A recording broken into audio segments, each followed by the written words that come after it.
हम हारे थे न हम हारे हैं। पहले भी एनडीए थी, आज भी एनडीए और कल भी एनडीए है। इस बार हम देखें कि कुछ इधर उधर कुछ जीत गया है, अगली बार सब हारेगा, हमको पूरा भरोसा।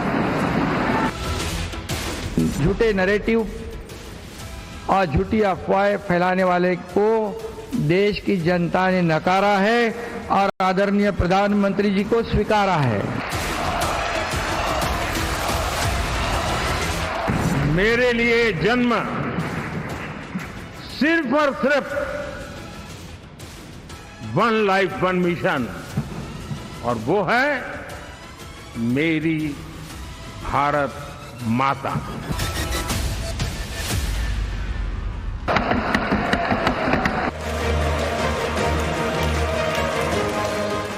NDA, new India, develop India, aspirational India. ये एनडीए ये सत्ता प्राप्त करने का या सरकार चलाने का कुछ दलों का जमावड़ा नहीं है। ये राष्ट्र प्रथम की मूल भावना से नेशन फर्स्ट के प्रति कमिटेड वैसा ये समूह है। वो ताल ठोकते रहे, खड़े के खड़े रह गए और मोदी 3.0 की आमद हो गई। ये साफ हो गया है कि लगातार तीसरी बार नरेंद्र मोदी सरकार देश के भीतर बनने जा रही है। शुक्रवार को एनडीए ने नरेंद्र मोदी को सदन का नेता चुन लिया। इतना ही नहीं, एनडीए के अहम सहयोगी टीडीपी प्रमुख चंद्रबाबू नायडू ने साफ कर दिया कि राष्ट्र के लिए यही समय है, सही समय है और राष्ट्र के पास मोदी के रूप में परफेक्ट नेतृत्व है। I am in the politics for the last 4 decades. I have seen so many leaders. I can give entire credit for Narendra Modi ji for making India proud globally. That is his biggest achievement for the country. Today, India is having a right leader, right time. That is Narendra Modi ji. तो जो लोग कंधे उचकाए घूम रहे थे, जो इस बात से घनघोर उत्साही हुए जा रहे थे कि उन्होंने बीजेपी के मंसूबे पर पानी फेर दिया, उनके लिए भी टीडीपी प्रमुख चंद्रबाबू नायडू का ये संदेश काफी है कि मौजूदा दौर में देश की जरूरत मोदी ही है। इस बात से इनकार नहीं किया जा सकता कि मोदी 3.0 पिछले 2 टर्म की तरह आसान तो नहीं रहने वाला है, क्योंकि इंडी गठबंधन भी संख्या बल के साथ तैयार है। लेकिन मोदी ने अपने इरादे जता दिए हैं, न झुके थे न झुकेंगे, बल्कि और स्ट्रॉन्ग फैसलों के साथ मिलेंगे। कि न हम हारे थे न हम हारे हैं।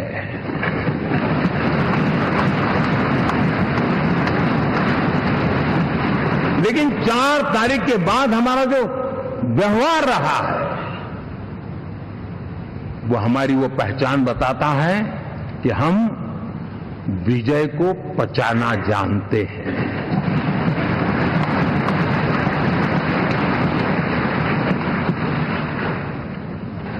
हमारे संस्कार ऐसे हैं कि विजय की गोद में उन्माद पैदा नहीं होता है और न ही पराजित लोगों के प्रति उपहास करने के हमारे संस्कार हैं। लगातार तीसरी बार देश की बागडोर संभालने वाले पीएम मोदी पहले गैर कांग्रेसी नेता हुए। इससे पहले यह रिकॉर्ड सिर्फ जवाहरलाल नेहरू के नाम था। मंगलवार तक नरेंद्र मोदी चुनी हुई सरकार के मुखिया के तौर पर 8,277 दिन काम कर चुके हैं, यानी एक सरकार के प्रमुख के तौर पर उन्होंने 8,000 दिनों से ज्यादा शासन किया है। इसमें केंद्र सरकार के साथ साथ उनके गुजरात के मुख्यमंत्री पद पर बने रहने के दिन भी शामिल हैं। इस मामले में मोदी गांधी नेहरू परिवार के प्रधानमंत्रियों की तुलना में कहीं आगे हैं, बाकी से तो आगे हैं ही। जो लोग 2024 की मोदी विजय को पराजय के चश्मे से देखने, दिखाने और बताने की कोशिश कर रहे हैं, उनके लिए 9 जून के शपथ ग्रहण की तस्वीरें मरोड़ पैदा करने वाली हो सकती हैं। क्योंकि मोदी 3.0 का रास्ता तय हो चुका है। मोदी ने नई सरकार बनाने का दावा पेश कर दिया है। इससे पहले एनडीए ने सर्वसम्मति से मोदी को अपना नेता चुन लिया।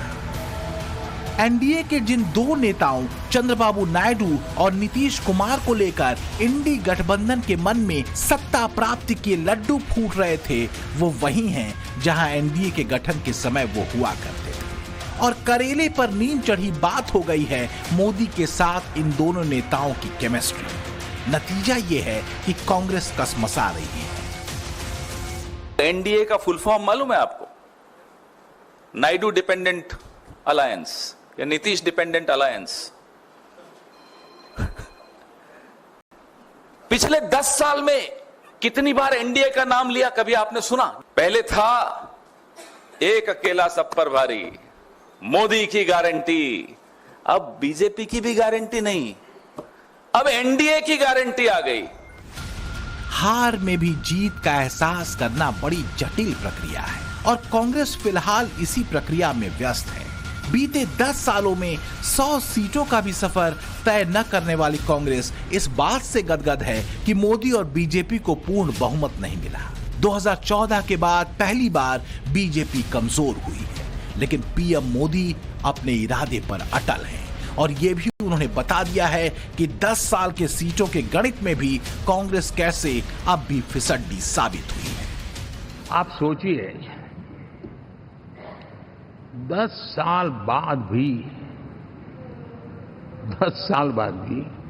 कांग्रेस 100 के आंकड़े को नहीं छू पाई।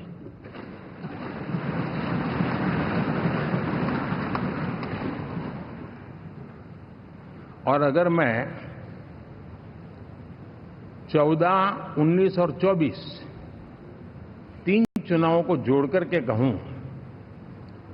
कांग्रेस के 3 चुनाव जोड़ूं, तो इन 3 चुनावों में जितनी सीटें मिली है उससे ज्यादा हमें इस चुनाव में मिली है। एनडीए ने 293 सीटें जीती हैं, बीजेपी को 240, टीडीपी को 16, जेडीयू को 12, शिवसेना को 7, लोक जनशक्ति पार्टी रामविलास को 5 सीटें मिली हैं। वहीं जेडीएस, आरएलडी, जेएसपी को 2-2 सीटें मिली हैं। अपना दल एस, एजीपी, एजेएसयूपी, हम, एनसीपी, एसकेएम और यूपीपीएल को 1-1 सीट मिली है। इसमें शक नहीं कि बहुमत के 272 वाले आंकड़े से कहीं आगे 293 सीटों वाले एनडीए के लिए कोई दिक्कत नहीं होने वाली है। लेकिन एनडीए की पार्टियों की प्रतिबद्धता और प्राथमिकता दोनों स्पष्ट भी है।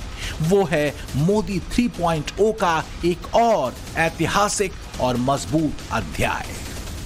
और आप जान लीजिए कि कुछ लोग, हम लोगों को तो अब लगता है कि अगली बार जो आप आइएगा ना, तो इस बार हम देखें कि कुछ इधर उधर कुछ जीत गया है, अगली बार सब हारेगा, हमको पूरा भरोसा है। ये सब बिना मतलब का बात बोल बोल करके क्या किया है? ये सब कोई काम किया है? उन लोगों ने आज तक कोई काम नहीं किया, देश की कोई सेवा नहीं की है। लेकिन आपने इतनी सेवा की है और उसके बाद इस तरह से हुआ है, तब इस बार फिर जो मौका मिला है, तो इस मौका के बाद आगे अब उन लोगों के लिए कोई गुंजाइश नहीं रहेगा, वो सब खत्म हो जाएगा।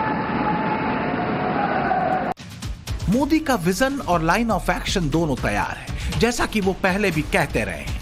तीसरा कार्यकाल पहले 2 कार्यकाल से ज्यादा बड़े फैसलों वाला होने जा रहा है। लेकिन क्या इस बार ये इतना आसान होगा? क्योंकि मोदी 3.0 में चुनौतियां बड़ी रहने वाली हैं और ये चुनौतियां 2 तरफा हैं। एक, एनडीए के घटक दलों को साथ लेकर चलना और दूसरा, विरोधियों के वार के धार को कुंद करना और आगे बढ़ना। लेकिन बात इतनी भर नहीं है, बल्कि इस संतुलन को बनाते हुए भारत को लेकर मोदी के विजन 2047 के ब्लूप्रिंट पर काम भी करना है, जिसका जिक्र सेंट्रल हॉल में पीएम मोदी ने एनडीए की संयुक्त बैठक में किया। मेरे लिए जन्म सिर्फ और सिर्फ 1 लाइफ 1 मिशन, और वो है मेरी भारत माता। ये मिशन है 140 करोड़ देशवासियों के सपनों को पूरा करने के लिए खप जाना।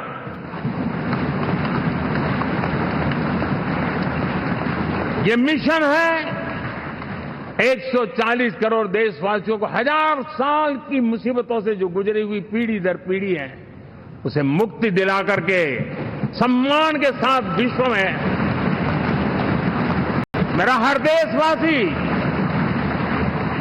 दुनिया उसे देखे तो उसका मन कर जाए, काश ये हिंदुस्तान का है, अरे नजर मिल जाए तो अच्छा होगा।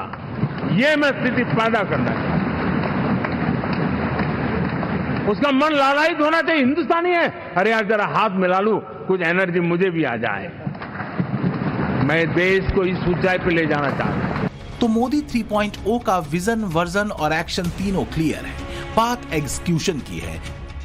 माना यह जा रहा है कि इस बार सदन के भीतर विपक्ष का हल्ला हंगामा और अड़ंगा कहीं ज्यादा होगा, क्योंकि उनका संख्या बल ज्यादा है। और वैसे भी 24 की लड़ाई में एक बात तो कांग्रेस समेत सभी विपक्षी दलों को समझ आ गई है कि मोदी पर एकजुट होकर वार करने का आइडिया असरदार रहा है। लेकिन क्या 24 की जंग में लक्ष्य से डिगने वाले मोदी वास्तव में विपक्ष को दूसरा मौका देंगे? फिलहाल जो चुनौतियां मोदी 3.0 के सामने खड़ी दिखती हैं, उनमें सबसे बड़ी चुनौती है विपक्ष और उसकी बड़ी संख्या। बड़े फैसलों पर सदन के भीतर सहमति बनाना आसान नहीं होगा। विपक्ष के बड़े संख्या बल के आगे संसद को निर्विघ्न चलाने की चुनौती बड़ी होगी। वहीं एनडीए के सहयोगियों को भी एकजुट रखना होगा। विपक्ष के नैरेटिव को काउंटर करने के साथ ही अपने सहयोगियों की अपेक्षाओं का दबाव भी खूब होगा। हालांकि एनडीए के हर एक सहयोगी दल के नेता ने अपनी प्रतिबद्धता मोदी के प्रति जता दी है। He is planning Vikasit Bharat Vision 2047. We are very confident under his leadership, India will become either one or two globally. It is going to happen. देश बहुत आगे बढ़ेगा। अब बिहार का भी तो सब काम हो ही जाएगा, जो कुछ भी बचा हुआ है उसको ही कर देंगे। सबसे पुराना इलाका है। बाला साहेब ठाकरे जी के नेतृत्व में हमारे जो गठबंधन हुआ है, ये गठबंधन एक फेविकोल का जोड़ है, ये बिल्कुल टूटेगा नहीं। आप ही में वो इच्छा शक्ति है सर, जिसने ये लक्ष्य रखा कि 2047 तक भारत को हम लोग विकसित देश बनाएंगे, और भारत को विकसित देश बनाने की ओर आप ही हम लोगों को लेकर चल सकते हैं। हम आश्वस्त करना चाहते हैं इस सदन को कि हम हर हालत में नरेंद्र मोदी जी के साथ और एनडीए के साथ रहेंगे। मैं अपनी पार्टी, अपना दल की ओर से एनडीए संसदीय दल के नेता के पद पर माननीय प्रधानमंत्री श्री नरेंद्र मोदी जी के नाम का पूरे दिल से समर्थन करती हूं। कुछ लोग मानते हैं कि मोदी की लीडरशिप की असली अग्नि परीक्षा अब होनी है, क्योंकि बहुमत के आंकड़े के साथ 2 टर्म दमदार सरकार चलाने के साथ ही बड़े और अहम फैसले भी मोदी ने लिए। लेकिन इस बार संशय गहरे हैं। हालांकि मोदी अपने सहयोगियों का भरोसा जीत चुके हैं। मोदी बड़े फैसलों के लिए जाने जाते हैं। अब सवाल यह है कि क्या मोदी 3.0 में इन मुद्दों पर मुहर लगेगी?